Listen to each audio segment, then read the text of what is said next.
তোমাকেই আমার লাগবে। তোমাকে আমার সবচেয়ে বেশি লাগবে বৃদ্ধ বয়সে। যৌবনে আমরা প্রচুর ঝগড়া করব, ঝগড়া করতে করতে প্রায় রাতেই না খেয়ে ঘুমাবো।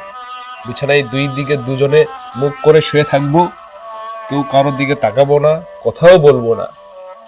তুমি অভিমানে মুখ ফিরিয়ে কাঁদবে, বাইরে বৃষ্টি পড়তে শুরু করবে, ঠান্ডাতে আমি কাঁপতে থাকবো। আমি ঘুমিয়েছি ভেবে তুমি চুপি চুপি আমার গায়ের উপর খাতা দিতে আসলেই ধরে ফেলবো তোমার হাত। একদিন বাজার থেকে 5টা হলুদ গোলাপ কিনে বাসায় ফিরবো। হলুদ গোলাপ দেখে তুমি ভীষণ রেগে যাবে, রেগে গিয়ে জোরে জোরে নিঃশ্বাস ফেলবে তুমি।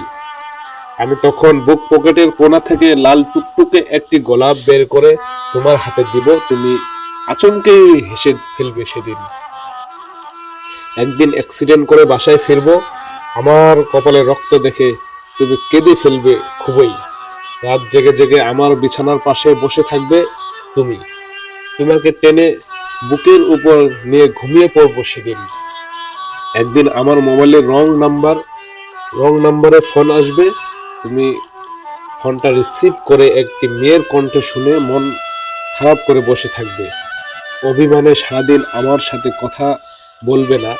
আমি ছাদে গিয়ে সিগারেট খাবো। তুমি তখন বুঝবে নাম্বারটা সত্যিই রং ছিল। তখন দৌড়ে এসে আমার হাত থেকে সিগারেট নিয়ে ফেলে দিবে। তখন জড়িয়ে ভালোবাসি বলবো সেদিন তোমাকে। যৌবনে তোমাকে ভালোবাসার চাইতে ঝগড়াই বেশি করব। ঝগড়া করতে করতেই একদিন যৌবন থেকে বৃদ্ধাতে গিয়ে ঠেকবো। তোমার রক্ত জবার মতো মুখ বয়সের ছাপে পড়ে যাবে।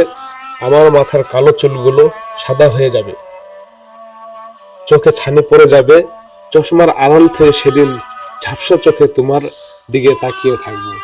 বিশ্বাস করো, রক্তের জোরে কোনোভাবেই আমার যৌবন ঠিকই শেষ হয়ে যাবে, কিন্তু বৃদ্ধা বয়সে সন্তানদের কাছে যখন বোঝা হয়ে যাব, বৃদ্ধা বয়সে সন্তানদের যখন বৃদ্ধাশ্রমে রেখে আসতে চাইবে, সেদিন তোমাকে আমার লাগবেই। সেদিন এক হাতে লাঠিতে ভর করে আরেক হাতে তোমাকে ধরে কাঁদতে কাঁদতে বৃদ্ধাশ্রমে যাব। একদিন রাতে বৃদ্ধাশ্রমের উঠোনে বসে দুজন আকাশের চাঁদ দেখব। পান খেতে খেতে দুজনে ফেলে আসা দিনগুলো মাথা মাথা কথা কথা মনে করে খুব হাসবো। বিশ্বাস করো, বৃদ্ধা বয়সে মায়া করার জন্য তোমার মতো একজন বুড়ির খুব দরকার আমার। তোমার মতো একজন সাদা চুলের বুড়ির দিকে তাকিয়ে আমার জীবনের শেষ দিনগুলো কাটিয়ে দিব। তুমি কি সেই দিনটাতেও আমার পাশে রবে?